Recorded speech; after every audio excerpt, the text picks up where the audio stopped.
On passe rapidement à la deuxième présentation qui va être présentée par professeur Helmouche concernant un outil très important de traitement qui nous pose actuellement beaucoup de problèmes.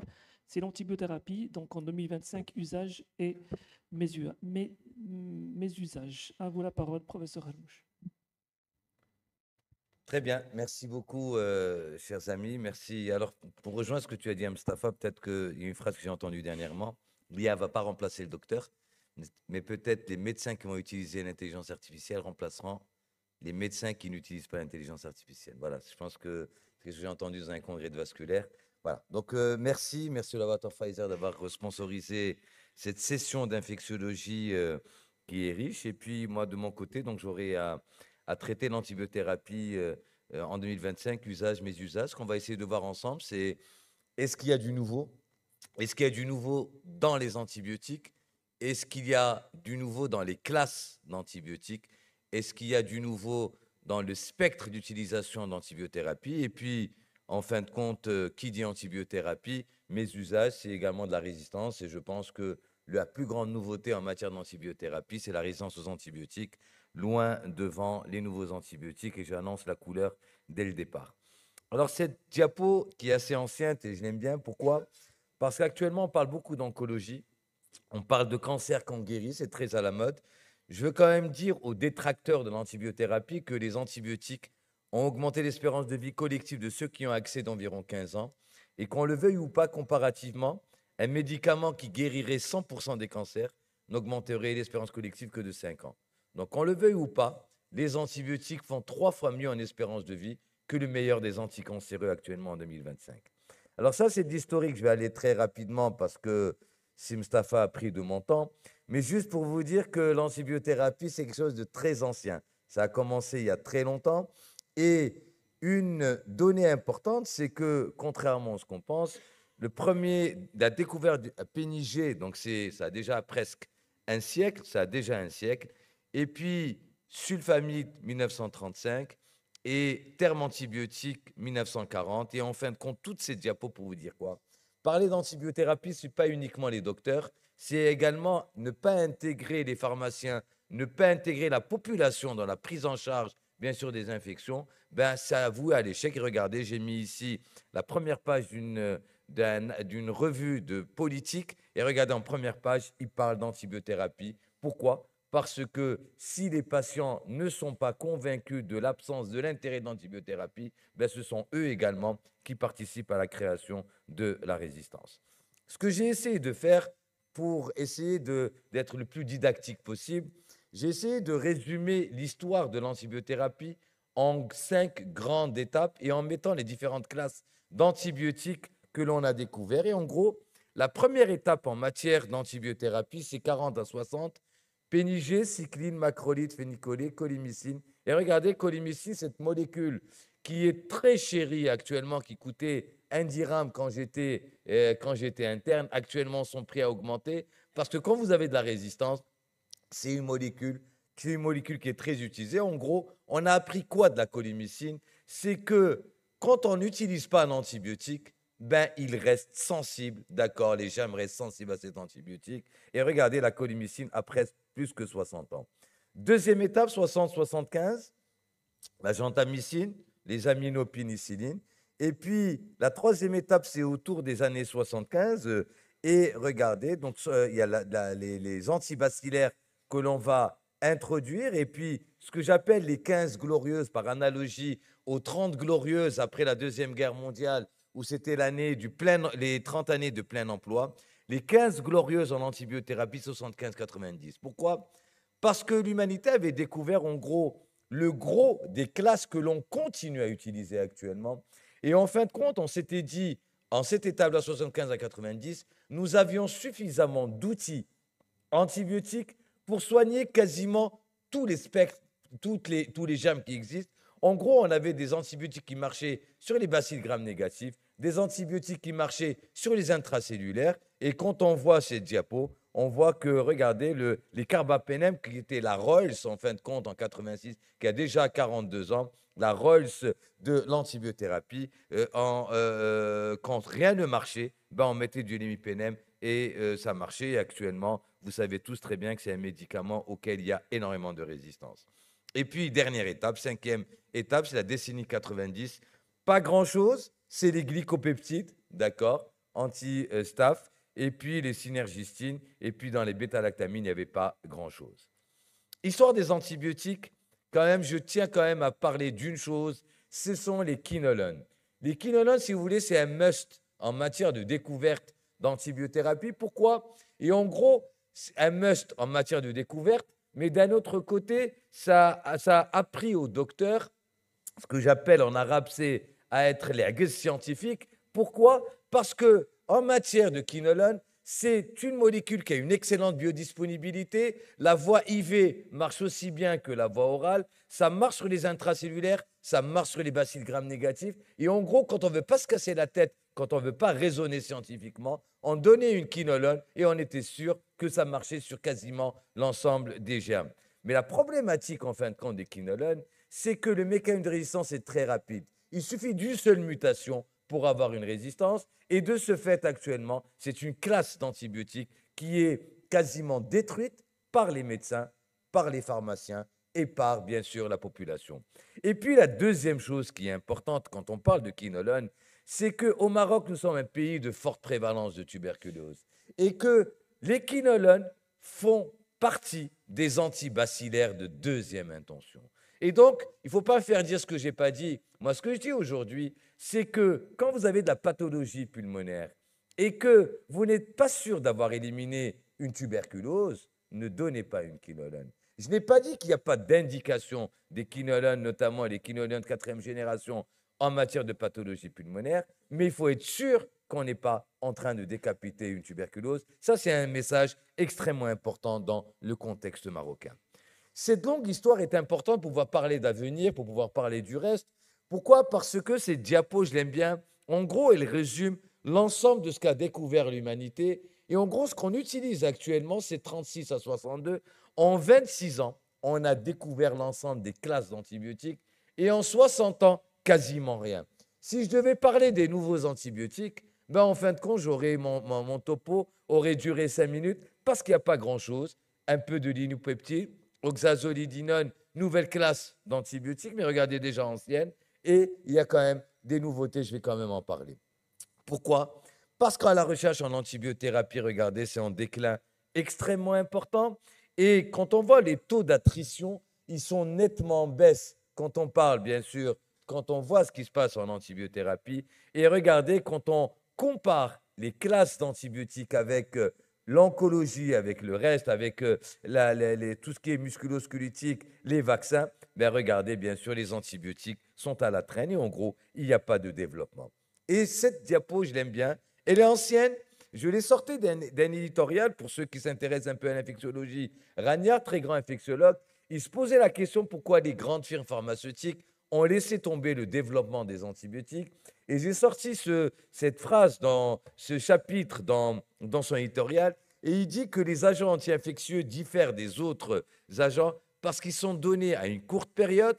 Et quand on compare cette classe avec les traitements pour l'HTA, pour les dyslipidémies, pour le diabète, où chaque année, bien sûr, il y a des découvertes. Pourquoi? Parce que quand on sait bingo sur le en matière, dès que vous dépistez, c'est un traitement lifelong, donc toute la vie. Et la seule chose qui échappe à cela, ce sont les antiviraux et notamment les antirétroviraux dans le VIH. Ça, c'est vraiment bingo. Quand vous avez un diagnostic du VIH, c'est un traitement à vie, c'est 30 000 dirhams à vie. Et quand par hasard, c'est en matière de VIH que vous avez le plus de découvertes en infectiologie. Et ces diapos résument, bien sûr, les propos de ces éditoriales. Alors, si on doit parler des nouveautés, des usages et du mésusage, je vais essayer de voir en fin de compte ensemble les fausses nouveautés. Hier, on a eu la chance d'avoir le professeur Ahid, le directeur de l'Agence nationale du médicament, qui nous a parlé des génériques à une question. Les nouvelles présentations, il y a une vraie nouveauté. Et puis, est-ce qu'il y a de nouveaux antituberculeux? Les fausses nouveautés, c'est ce que ce sont les génériques. Et vraiment, c'est un message majeur que j'ai envie de passer. C'est qu'un générique, normalement, qui répond aux normes, a une efficacité identique qu'une molécule mère. Donc voilà, c'est vraiment un message majeur. Et donc, quand les études sont faites, il n'y a pas de raison. Nouveau vieux, prix de revient au moins 30% moins cher, même principe actif et même voie d'administration. Il y a quand même des nouvelles présentations en matière d'antibiothérapie. Ce sont les antibiotiques en aérosol, deux particulièrement, la choline, la tobramycine, et quelques effets indésirables, bonne tolérance respiratoire, bonne tolérance rénale, quelques acouphènes. Et en gros, quelles sont les indications des antibiotiques en aérosol? En gros, ce ne sont pas les praticiens classiques, ce sont les hospitaliers, notamment les réa, ce sont les pneumopathies nosocomiales à gram négatif, et puis une pathologie particulière, la mucoviscidose, quand vous avez des surinfections, c'est des malades qui meurent par des surinfections à Pseudomonas aeruginosa, et c'est une bonne indication associée bien sûr à la voie systémique. Et puis, les vraies nouveautés. Est-ce qu'il y a de vraies nouveautés? Je vais essayer de passer une overview sur l'ensemble des classes que l'on a découvertes, et puis on va essayer de se poser la question sur l'ensemble des classes, est-ce qu'il y a de nouvelles molécules? Et on va se poser la question, pourquoi est-ce qu'on a besoin de nouveaux antibiotiques? Pour plusieurs raisons. La première raison, c'est l'augmentation des grammes positifs dans la pathologie nosocomiale, que ce soit les staphes dorées métières, les staphes coagnègres et les entérocoques qui étaient soignés uniquement par de l'amoxicilline, le pneumocoque sensibilité diminuée, et puis l'apparition de staphes et d'entérocoques vancomycines, bien sûr, j'en parlais tout à l'heure avec Khalid, où on a des données, bien sûr, extrêmement importantes sur cela. Quand on se pose la question, est-ce qu'il y a de nouveautés en matière de bêta-lactamine, la réponse est clairement non. Au contraire, on est en train d'assister à une disparition programmée. Moi, quand j'étais interne, quand on avait des angines, on donnait des C3G, des céphalosporines de première génération de C2G. Actuellement, c'est une erreur médicale que de donner sur ces antibiotiques parce qu'il y a une résistance totale. Ce qu'il y a de nouveau en matière de céphalosporine, il y a le ceftobiprol, céphalosporine de 5e génération, d'accord, toute nouvelle, pas d'AMA au Maroc, activité anti-gramme plus, activité anti-gramme moins, y compris sur les BLSE et les Pseudomonas aeruginosa, mais c'est une molécule qui est par voie intraveineuse, donc une utilisation purement hospitalière. La nouveauté également, et pas de classe, mais sur un concept, c'est la ceftazidime avibactam, le Zavicefta, qui existe sur le marché marocain. C'est une céphalosporine de 3e génération et le concept, c'est plutôt l'inhibiteur de bêta-lactamase qui est tout nouveau. C'est l'avibactam, c'est quoi? C'est un nouvel inhibiteur de bêta-lactamase sans noyau bêta-lactam. Et si vous voulez, c'est le nouveau représentant d'une nouvelle classe d'anti-bêta-lactamase. Donc, spectre d'activité, ça ne résout pas l'ensemble des problèmes. C'est vraiment un message majeur que j'ai envie de passer. Oui, ça marche sur les bacilles grammes négatifs, mais attention, pas d'efficacité sur les anaérobies, pas d'efficacité sur les grammes positifs, sur la cyanidobactérie. Et donc, en gros, si vous suspectez des anaérobies, il faudra obligatoirement mettre du flagide. Et donc, le concept de mettre une céphalosporine avec inhibiteur de bêta-lactamase n'agit pas sur, bien sûr, les anaérobies, ou du moins, surtout les anaérobies. Pas mal de data sur les Avicefta. Première publication 2016, étude multicentrique, 1033 patients, qui a essayé de comparer les Avicefta au doripenem dans les infections urinaires. Donc, ça marche très, très bien dans cette étude. Deuxième étude qui va essayer de le comparer dans les infections abdominales au méropenem, mais dans ce cas-là, regardez dans cette étude, on l'a associé, bien sûr, au flagile avec de bons résultats. Et puis, dernière utilisation, bien sûr, dans la pathologie pulmonaire et également réa, avec une très bonne efficacité. Donc, les indications, c'est les infections intra-abdominales compliquées, urinaires compliquées dans les pyélonéphrite, les pneumonies nosocomiales, les bactériémies associées, et puis, bien sûr, les infections dues à des bactéries aérobies, gram négatifs, chez des patients pour qui, regardez, c'est cette phrase qui est importante, pour qui les options thérapeutiques sont limitées. Donc, c'est une injection, même dose, 2 grammes 3 fois par jour, perfusion 120 minutes, avec une adaptation en fonction de la fonction rénale. Bêta-lactamine, donc dans la famille des carbapénem, pas grand-chose. Peut-être le doripenem, mais ce n'est pas une révolution par rapport aux autres. Donc, ça marche un peu dans les entérobactéries BLSE. Et puis, bien sûr, le fait de l'utilisation plus large de cette molécule, mais là aussi, nous avons de nouvelles résistances. Dans les bêta-lactamases, pas grand-chose, donc rien du tout. Quinolone, j'ai parlé tout à l'heure, et donc, pour vous dire un message majeur, c'est que 2 principales complications avec les quinolones, rupture de tendon d'Achille et torsade de pointe. Et en gros, faites très attention, et ça, c'est un petit clin d'œil pour mes amis gériatres. Quand vous donnez une quinolone chez un sujet âgé, bien sûr, il faut utiliser des molécules à risque plus faible en matière, bien sûr, de torsade de pointe. Et les molécules qui ont une meilleure, c'est bien sûr ciprofloxacine, lévofloxacine et ofloxacine, qui sont mieux tolérées, mais ce n'est pas négatif. Et bien sûr, également, chez sujet âgé, un demi-comprimé peut donner une rupture du tendon d'Achille. Dans la classe des macrolides, il y a les kétolides. Et faites très attention, on va essayer de vous les vendre comme une association amoxicillin clavulanique avec, macrolide. Faux. Pourquoi? Parce que ça ne marche pas sur l'hémophilus influenzae. Donc, en gros, c'est une bonne molécule orale, mais en gros, si on doit résumer le spectre, c'est une amoxicilline associée à un macrolide, mais du fait que ça ne marche pas sur l'hémophilus influenzae. Mais qu'est-ce qu'il y a de neuf? Le neuf, c'est la terminologie en matière d'infectiologie. C'est ce terme de superbug. C'est quoi? En gros, c'est des germes avec des cornes, d'accord? Et donc, en gros, de la résistance, ces nouvelles classes d'antibiotiques, des résistances. Et donc, voilà, ces nouvelles molécules, les synergistines. Donc, je vais aller un peu plus rapidement parce que c'est des molécules de réanimation. Les oxazolidinones, là aussi, on l'a au Maroc, notamment le linédosolide avec le zivoxide, qui est indiqué chez les adultes avec des pneumonies nosocomiales et communautaires, lorsqu'elles sont documentées et suspectées. Et bien sûr, regardez, c'est une molécule qui existe en IV et bien sûr par voie orale. Plusieurs datas scientifiques qui prouvent l'efficacité de ces molécules, donc pour lesquelles que je vais aller un peu plus rapidement, que ce soit pour l'inésolide ou que ce soit pour le quinapristine, dalpopristine, c'est une très bonne efficacité. Et bien sûr, les mêmes résultats avec la tigecycline, avec des datas scientifiques qui nous montrent son efficacité avec un spectre, donc pénicilline dérivée de la ticarciline, deux caractéristiques principales. Donc la thémocilline, nouvelle bien sûr molécule, spectre étroit, mais regardez le message majeur, elles sont inefficaces sur les métallobêta-lactamases. Tout à l'heure, Mustapha en a parlé, et vous allez voir que la hantise que nous avons, et je vais vous le montrer par 2 diapos, c'est ces métallobêta-lactamases. Pourquoi est-ce qu'elles posent des problèmes?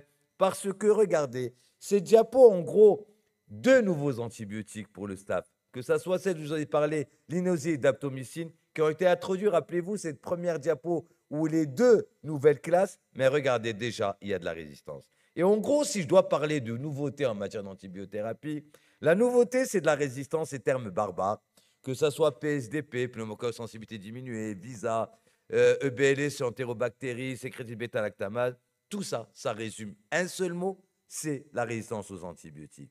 Et quand on essaie de mettre sur une diapo les différentes classes dont je vous ai parlé, et quand on essaie de corréler la survenue de résistance, ben c'est très rapide. À chaque fois que vous découvrez, vous avez de la résistance. Et en gros, quand on voit le time, quand est-ce que ça survient, c'est très rapide et c'est corrélé, bien sûr, à la surutilisation.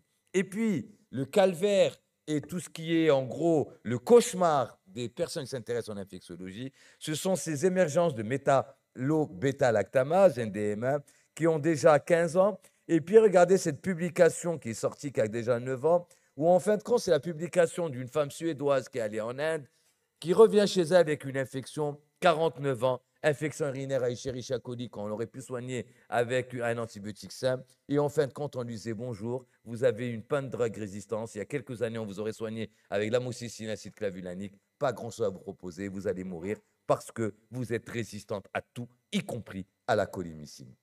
Pourquoi? Pourquoi? Et là, je vais sortir une publication que j'ai déjà montrée, mais cette publication, vous allez la retrouver dans tous les congrès mondiaux parce que vraiment, elle résume tout et on n'a pas fait mieux. En gros, c'est une étude européenne qui essayait de comprendre, enfin, bon voilà, donc les raisons, je vous les ai mises ici, donc prescription, traitement trop court, trop long. Cette étude européenne, en fin de compte, qui s'était dit qu'elle est du principe, qu'est-ce qui se passe en Europe en matière de consommation d'antibiotiques? Et ils sont allés sur rien. Le rationnel, c'est de voir les différents pays européens et de voir est-ce qu'il y avait une différence. Ce qui ressort dans cette étude, c'est que les pays du nord de l'Europe sont les pays qui consomment le moins d'antibiotiques, quelle que soit la classe, et les pays du sud de l'Europe auxquels on ressemble, donc la France, Portugal, Italie et la Grèce, sont les pays qui consomment le plus d'antibiotiques, quelle que soit la classe. Ces pays du nord de l'Europe qui consomment le moins d'antibiotiques, ben, ils consomment des antibiotiques à narrow spectrum, à spectre étroit. Et les pays du Sud qui consomment beaucoup d'antibiotiques, ils consomment des antibiotiques à spectre large. Et regardez les résultats. Les pays du nord de l'Europe sont les pays où il y a le moins d'antibiotiques. Cette étude sur des millions de prescriptions nous prouve deux choses. Plus vous consommez de l'antibiothérapie, plus vous la consommez à large spectre, plus vous avez de la résistance aux antibiotiques. Et donc, il faut, en gros, des messages importants, des règles de prescription d'antibiothérapie probabilistes, privilégier une durée d'antibiothérapie la plus courte possible, la désescalade. Et c'est quoi la désescalade? C'est réduire le spectre, réduire la durée, passer à la combinaison immunothérapie, peut-être les deux ou les trois ensemble. Et puis, un modèle. Pour terminer ma présentation, c'est qu'un modèle de surprescription d'antibiotiques, ce sont les angines. Les angines où, en gros, on nous a tellement cassé la tête avec le rhumatisme articulaire aigu que tout le monde donne des antibiotiques. Et puis, un autre exemple que je donnerai, et un exemple purement marocain, c'est le Covid-19, où on a prouvé que l'azithromycine, qui est un antibiotique, marchait, tuait les virus. Vous êtes d'accord avec moi, c'est une boutade que je suis en train de faire. Comme par hasard, tous les Marocains ont reçu de l'azithromycine de la nouvelle science. Donc, en gros, voilà, et un des exemples qu'on peut ajouter aux exemples des angines. Et puis, il y a autre chose. Autre chose, c'est la contrefaçon des antibiotiques. Il n'y a pas que ça ne t'intéresse pas que le Gucci ou Salvatore Ferragamo ou les TODS, ça intéresse également les antibiotiques. Et les antibiotiques, la contrefaçon, ce n'est pas uniquement les pays pauvres. Regardez, même aux États-Unis, ça c'est une très belle publication, même ça touche en fin de compte l'ensemble des pays. Et puis, je ne peux pas terminer sans parler de l'utilisation de l'antibiothérapie dans le monde vétérinaire. Et puis, cette très belle publication que je vous invite à lire dans New England, où en gros, on calcule les tonnes d'antibiotiques que l'on donne chez les animaux et on essaie de corréler cela avec la résistance aux antibiotiques. Et puis, une question qui se pose, pour revenir aux angines, des choses basiques, voilà ce dont on a besoin. Des choses basiques qui coûtent 2 dirhams. Ce sont les tests de dépistage rapide. En gros, ça se colore en coloration violette, c'est viral, pas d'antibiotiques. Ça se colore en coloration orange, où c'est bactérien, vous donnez de l'antibiothérapie. Et puis, peut-être pour modérer les choses, à la question, et ça c'est une question, c'est une très belle étude qui s'est intéressée en milieu de réa. Et on a essayé de voir, est-ce que le fait de donner une antibiothérapie à large spectre, mais justifiée du fait de la gravité, est-ce que c'est corrélé à une augmentation de la résistance? La réponse est non. Donc, en fin de compte, l'élargissement du spectre, quand il n'y a pas d'indication, ça donne de la résistance. Quand l'indication est là, ça ne donne pas beaucoup de résistance. Donc, tu as vu, Badr, ça n'a pas sonné ton petit truc. En conclusion, dans l'histoire, il y a beaucoup de choses. Nouveauté 90-2025, modeste. La décennie à venir, je pense qu'on peut faire confiance aux infectieux. Pas de présage d'une superbe évolution. Donc, en gros, l'adage prescrire moins, prescrire mieux est toujours d'actualité. Et c'est ça l'actualité en antibiothérapie. Et puis, une diapo que j'ai déjà montrée il y a une dizaine d'années. Voilà, avant la découverte de la pénigée, les gens mouraient d'infection et les emmenaient au cimetière avec un carrosse. Les gens, aujourd'hui en 2025, continuent à mourir d'infection. Ce qui a changé, c'est le mode de transport vers le cimetière. Là, on les emmène en voiture. Je vous remercie. Merci, professeur Helmut. C'était clair, c'était un message très fort. Donc, on continue, professeur. On continue avec la troisième. Puis...